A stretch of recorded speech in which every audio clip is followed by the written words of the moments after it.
أفلا يتدبرون القرآن أم على قلوب أقفالها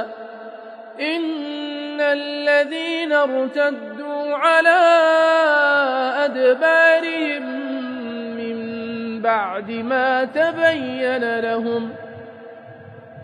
من بعد ما تبين لهم الهدى الشيطان سول لهم وأملى لهم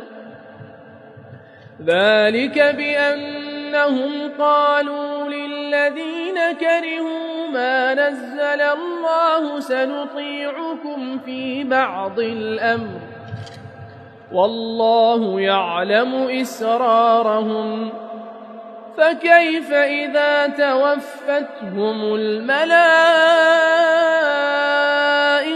يضربون وجوههم وأدبارهم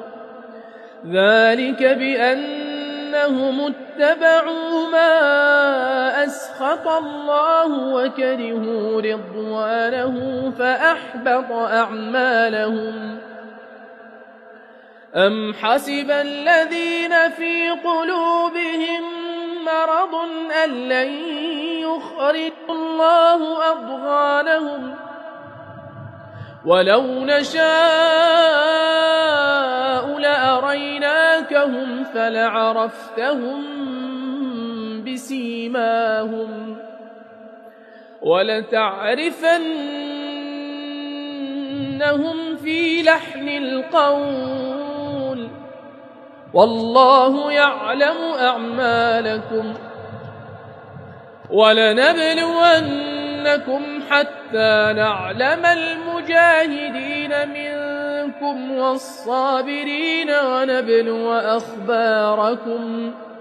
إن الذين كفروا وصدوا عن سبيل الله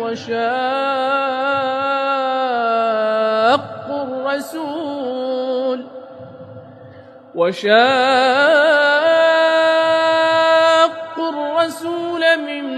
بعد ما تبين لهم الهدى لن يضروا الله شيئا وسيحبط أعمالهم يا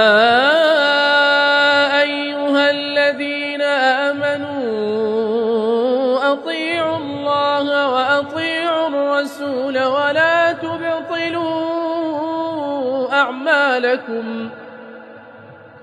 إن الذين كفروا وصدوا عن سبيل الله ثم ماتوا وهم كفار